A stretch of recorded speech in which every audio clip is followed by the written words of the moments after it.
Okay, 26. Ano ba yun? 26 ng October 26, 2024. Nandito ulit tayo sa bukid. Maaga tayong pumunta dito kasi nagkagulo doon sa Bagtas. Muntik nang magpang-abot doon. Bali, nangyari kasi lumabas ako at kinunan ko yung video, yung labas, yung mga gago doon. Kinunan ko sila ng video. Aba, nung pumasok na ako malaon-laon, aba, bakit ko daw sila kinukunan ng video? O kinukunan daw yung bahay nila. Sabi kasi ng nanay ko tsaka yung may-ari, wag na daw akong sumagot. Kasi sasagot ko sana, kung ayaw nyo mapicturan yan, huwag nyo i-display ang bahay nyo. Kaso hindi ko na naisagot eh. Bawal na pala mag-video sa labas. Ginagawa ni, kumbaga, sinasayko-sayko nila yung tao doon, ginugulat-gulat. Kasi nga walang alam sa batas. Itong mga nanay ko, tsaka yung tao doon. Wala silang alam. Ba't mo ako babawalang kumuha ng picture dyan, kumuha ng video dyan sa labas? Buti, may CCTV dyan. Nagkalat ang mga CCTV dyan. Di sana ibawal na natin yung CCTV na yan. Diba? Kinunan ko sila ng video, talagang talagang nanggagalaiti na sila. Kasi nung gabing yon, talagang naghahanap sila ng gulo. Meron ako narinig na may dala daw kunong baril. Talagang inaabangan nila akong lumabas para gumawa ng gulo. So, nung umaga, iihi ako, kinatok-katok ako doon sa pader. Inaabangan ako ng mga karpintero doon. Yung mga karpintero naka-monitor sa akin sa cellphone na yun. Talagang chinechempuhan nila ako. Tapos, lumabas ako. Umaga pa lang, di pa nga ako nakapagkape ata nun eh. Di pa ako nakapagtimpla ng kape. O hindi ko na yata nainom yung kape ko. Diba? Ayun, gumawa na agad sila ng gulo. Ba't ko daw sila pinipicturan, binibidyohan. Tapos lumabas na yung isa, umarte na. Susugod na. Tapos ang gusto palang mangyari nito, narinig ko din pagkatapos doon, narinig ko din sa labas. Ipakakalkal yung cellphone ko. So ibig sabihin, kasi itong mga kasama ko sa bahay walang impluwensya masyado sa labas. Iilan lang ang mga kasama nila na medyo may, kasi may mga backer to eh, itong mga gagong to. Pinagtutulong-tulungan kami doon sa Bagtas. So kung ginulat-gulat sila doon, kakalkalin nila yung cellphone ko sa barangay. Kung nag-abot ang pulis at barangay, ginulat kami doon. Kukunin nila yung cellphone ko, kakalkalin nila. Wala silang intention doon sa video o picture na kinukuha nila, na kinunan ko. Ang intention nila, mga password ko, mga files ko rito sa loob ng cellphone ko. Yun ang intention nila, para makalkal nila ang cellphone ko. Kaya pala gumawa na agad sila ng talagang nakaplano ng lahat. Naka-set up ng lahat ang gagawin nila. Alam na nila ang gagawin nila. Kasi sa cellphone na to, yung mga cellphone kong yan, may mga lamang pera yan. Hindi lang pera ang laman yan. Ang pinaka-importante dyan, yung mga page ko sa Facebook, mga ebidensya sa Telegram, lahat ng mga ebidensyang voice recording na andun, nasa cellphone ko. Kaya nga hindi sila, kaya nga urat na urat sila, baliw na baliw sila. Yun ang gusto nilang kunin. Kaya nga sa mga tropa, magpatimbre kayo sa talagang ang ginawa ko, maaga akong umalis dito. Nagpunta ako sa mga tropa dito sa Tansa. At tinawag ko yung mga tropa na ipaalam nyo lang. Kahit dito sa bukid, mga tropa sa bukid, ipaalam nyo lang doon. Kako, napapagtulungan na ako. Talagang tinitikis ako, talagang kinakaya-kaya ako. Sobrang yabang ng putang na eh. Para bang kala mo may kotse ka lang, may kung ano-ano ka lang dyan. Yayabangan mo kami. Wala ka namang sinabi. Putang ina ka. So, sa mga tropa na sumuporta, ang ginawa ko kanina, hindi lang syempre, kung may tropa na sumuporta sa akin doon, nagpatimbre din ako sa Facebook, nasuportahan ng mga tropa para mas lalong lumakas, matibay. Kayo mga followers na mga naniniwala sa akin sa laban na to, susuportahan nyo lahat ng sumusuporta sa atin. Kasi hindi pwedeng isa o dalawa lang. Kailangan kunyari may taong sumusuporta sa atin dyan, suportahan nyo rin. Kasi in case, kasi ang technique ng mga demonyong to, kung isa, dalawa ka lang, pagtutulungan ka dyan.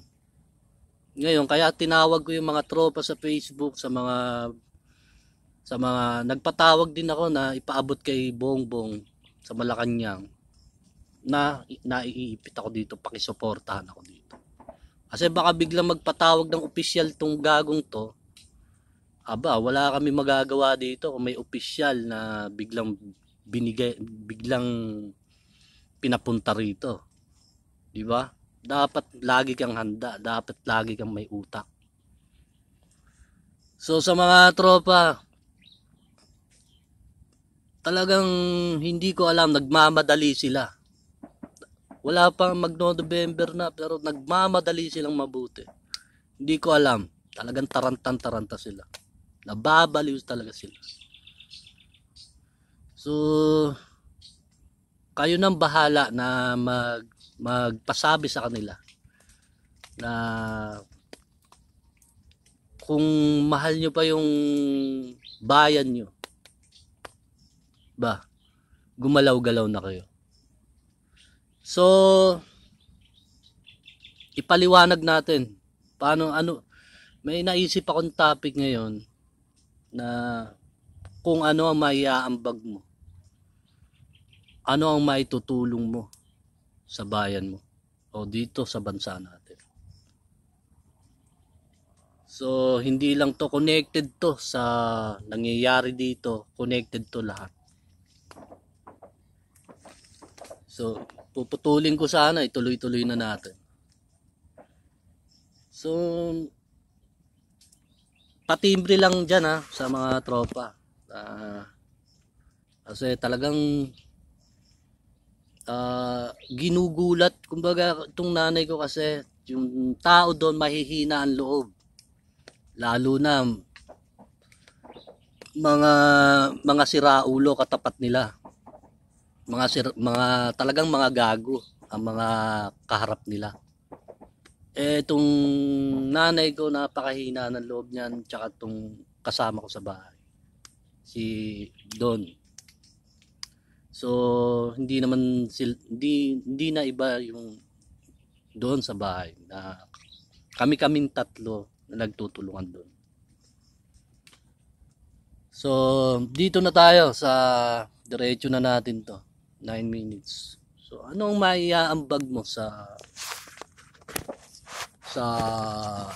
bayan mo o sa bansa mo? Anong pwede mong maiambag? Alam nyo naman na ito ito ang totoo. Alam nyo naman na baon na sa utang ang Pilipinas. At hindi nyo ba nakita na 200 plus 200,000 na mga Chinese, hindi lang yata 200,000 na mga Chinese ang pinapunta rito. Ngayon, yung 200,000 na Chinese na yun, kung bawat isang Chinese na binigyan nila ng pondo dito, pinamili yung lupa rito, pinamili yung mga kung ano-ano dyan, anong mangyayari sa atin ngayon? Anong mangyayari sa pobreng Pilipino? Nakuha nyo?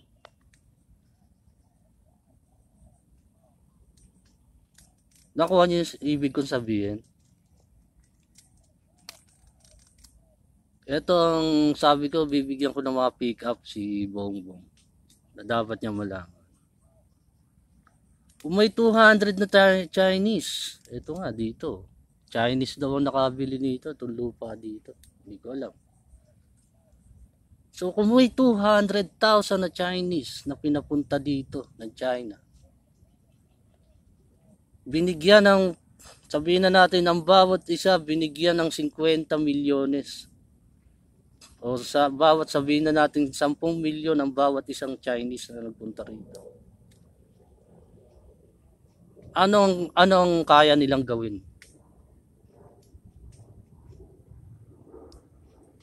Di ba? Nakuha nyo ba? Hindi tayo galit sa Chinese o ano, pero mahirap yung maging dayo ka na sa sarili mong bayan. Baka wala ka nang mapuntahan. Nakuha nyo? Mahirap ang maging dayo ka na sa sarili mong bayan. Imbis na ikaw ang taga doon, ikaw na magiging dayo ngayon doon. Nakuha nyo yung ibig ko sabihin.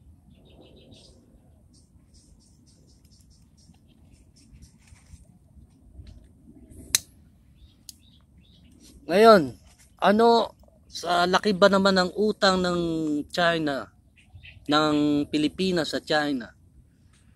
30 trillion. Dati ang utang ng Pilipinas is nasa 5 trillion nung kay Ninoy. So ganong kalaki yun nung umupo si Duterte? Up to 33 trillion ang nautang doon sa gobyerno, doon sa China. Naisip nyo ba yun? Ang dating inuutang lang ng Pilipinas ay bilyon. Bilyon lang ang inuutang ng Pilipinas. Ngayon, trilyon-trilyon na. Baka sa susunod, ibenta, tsinelas na lang ang matira sa atin dito. Nakuha nyo? So, anong konekta nito sa sinasabi kong laban? Anong konekta nito sa sinasabi kong laban?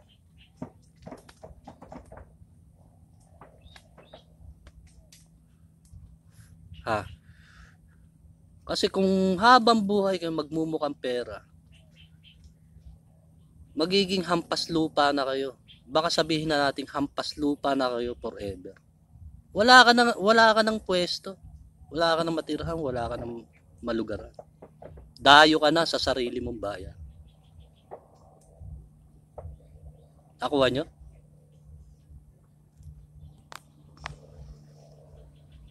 Ito nga, para ako naging dayo rito eh. Buti na lang meron pa ako ditong kapraso na masisilungan. So ano ang konekta nito sa sinasabi ko sa inyo? Na kailangan yung pag-isipan, ano ang maiaambag mo sa bayan, ano ang maitutulong mo sa bayan, sa bansa mo. Ano ang maitutulong mo, maiaambag mo sa bayan mo?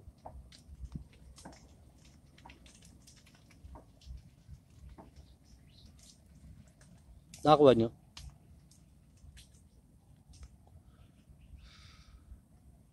Ano ang maiaambag nyo sa bayan? Dito na pumapasok ang sinasabi ko sa inyo.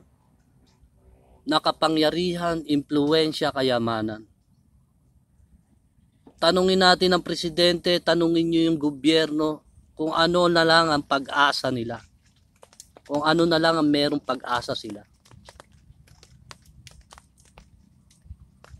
Nakuha nyo? Kasi, yung mga mukhang pwera nating nakaupo sa gobyerno, yung mga sa Senado, aba, pwedeng tumira yan sa ibang bansa. Kayong mga dukha, mga hampas lupa, dito lang kayo. Gawin lang kayong chimoy-chimoy. Kuha nyo? So, anong mangyayari sa bayan natin after 10 years, after 20 years, after 30 years? Baka wala na matira sa atin. Nakakuha nyo?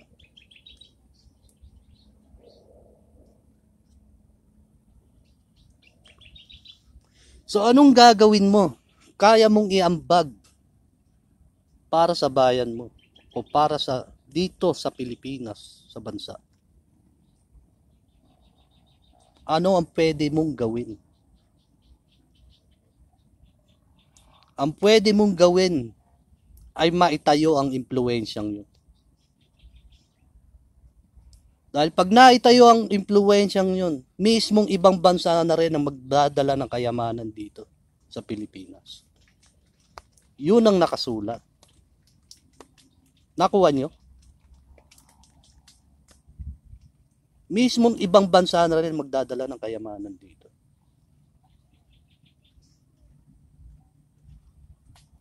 Hindi naman siguro sinungaling yung Biblia na binabasa ko. Kasi nakikita nyong lahat kung anong nangyayari ngayon.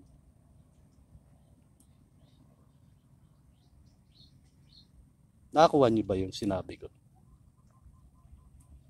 So, papayag ba kayo? Ayan, yung mga siraulong yan.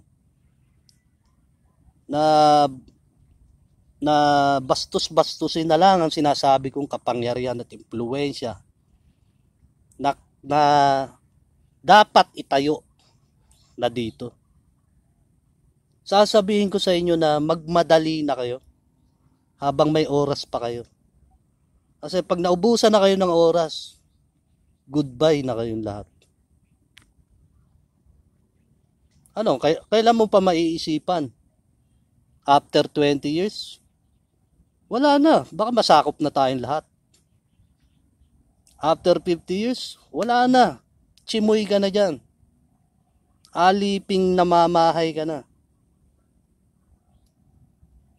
Nakuha nyo?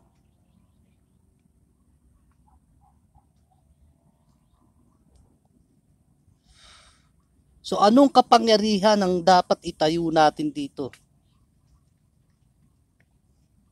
Ano bang sinasabi ko? Hindi ba pinag-uusapan sa ibang bansa ang sinasabi ko dito?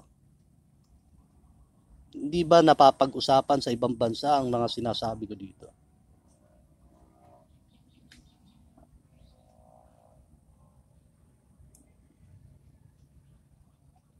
Kasi alam nyo kung bakit magdadala ang nakasulat sa Biblia, kung bakit nagdadala ng kayamanan. Nakita nyo nung isinilang si Jesus nung Pasko kung sabihin. Nakita nyo 3 hari ang nagbigay sa kanya ng mga kayamanan. Ganong kabigat ang makapagtayo ka ng totoong impluwensya at kapangyarihan ng Diyos dito sa bayan na to.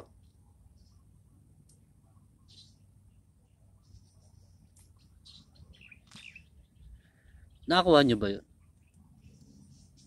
Ganong kabigat, natitingalain kayo ng mga bansa dito sa bansa na to?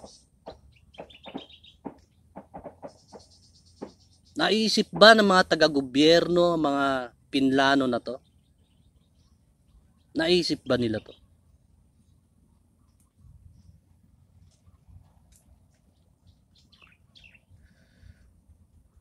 So, habang may oras, sinasabi ko sa inyo, magmadali kayo. Katulad ng sinasabi sa Revelation, magmadali ka.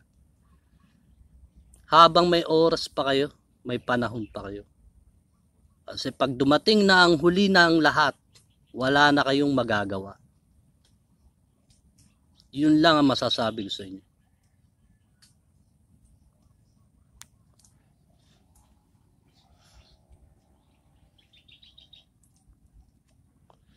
So ano ang maiaambag mo sa bayan mo, sa bansa mo? Kailangan kayong kada isa sa inyo dyan lumalaban. Dapat kada isa sa inyo dyan may tapang at lumalaban. Hindi yung puro ako lang. Mahirap yung puro kayo sandal sa akin. Hindi mabigat yun. Hindi tayo si Superman. Nakaya ko ang lahat.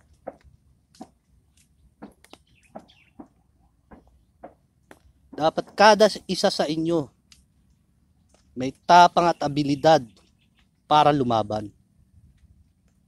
Napakasimple ng impluwensya na pinalalaban ko sa inyo. Kundi itayo nyo ang sinasabi ko. Itayo nyo.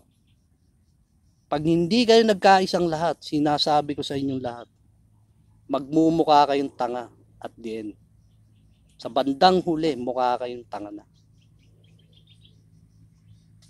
Mag-isip ka kung anong posibleng mangyari. Ano ang posibilidad na mangyayari. Nakakuha nyo?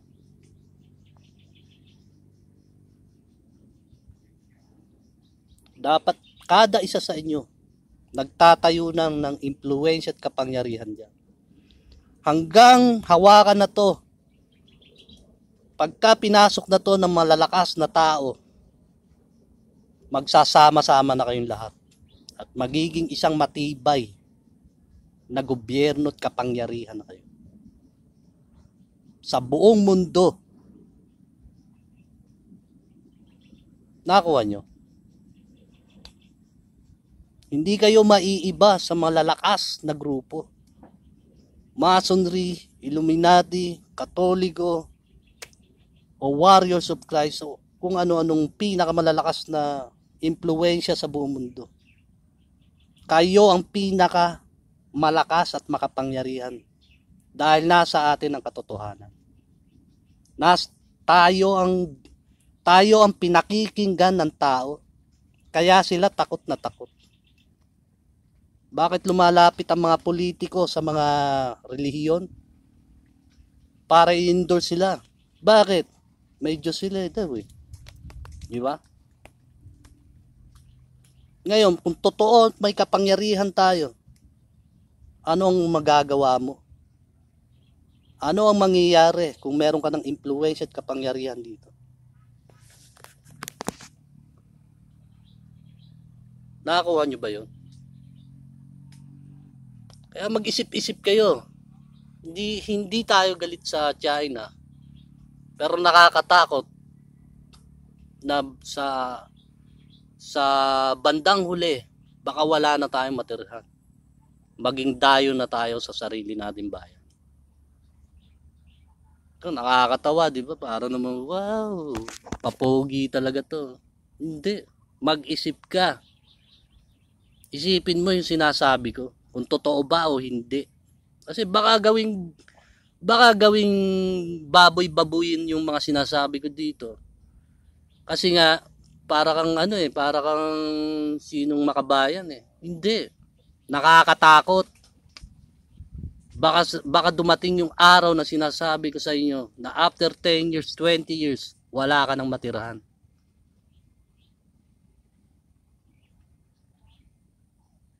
Magiging api-apihan tayo dito. Magiging dayo ka na nga eh. Wala ka ng pag-aari dito. Nakuha nyo ba yon?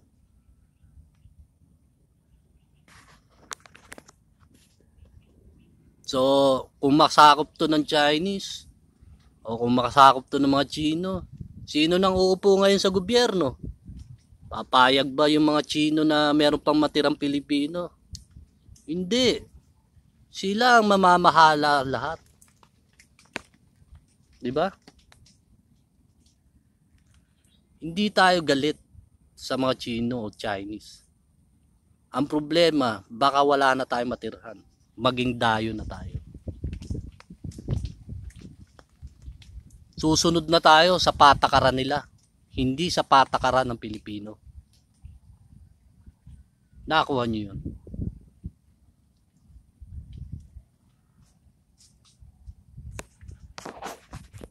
Kaya nga, urat na urat sila. Kasi by November, pagkaupo sa November 5, election day ng US, by November, sana pala rin na makaupo na si Trump sa pwesto. So makaka-impluwensya siya ng mga politiko natin dito na pwedeng magtayo na dito. Malaki ang utang na loob natin sa Amerika. Sila ang nagbigay sa atin ng republika natin dito. Sila ang nagpalaya sa atin dito. Nakuha nyo? Tumanaw kayo ng utang na loob doon. Dahil kung hindi, walang Amerika, baka ano ka pa rin dyan, Indio. Tawagin ng mga praile. Isa ka pa rin Indio. Hampas lupa ka. Tanga. Baka habang buhay, alipin ka pa rin.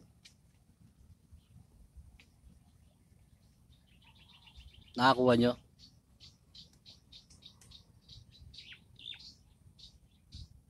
So, ano ang kaya mong gawin para sa bayan mo? Napakadali, di ba? Kung mahihinang tao ka lang dyan, magbuo ka ng grupo dyan. Dyan, sa tabi dyan. Kunyari, nandiyan kayo. Isang lupon kayo dyan. Mga 3 bahay kayo, magbuo kayo dyan. Dito, mga 10 bahay kayo, magbuo kayo dyan. Hanggang pag ito, binuo na ng gobyerno, magiging isang buo na lahat yan. Ganong kalakas na yun. Nakakuha nyo? Ang daling magplano, di ba? Kulang lang tayo sa gawa.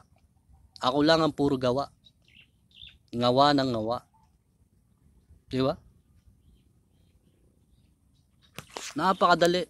Simpleng-simple. In-stylean tayo ng mga guerrilla war eh. Stylean din natin ng malupit.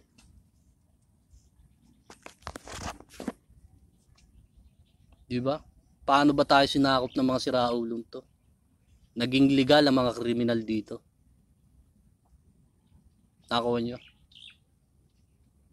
O nga pala, yung video hinihingi ko, sana lumabas na lahat yon. Ipakalat yung lahat. Kasi oras na magkaipitan dito, merong video maipapakita sa mga tao dito.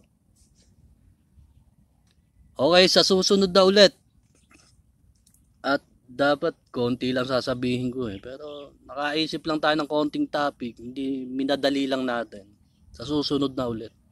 Isang big time sasabihin natin. Babay na ulit.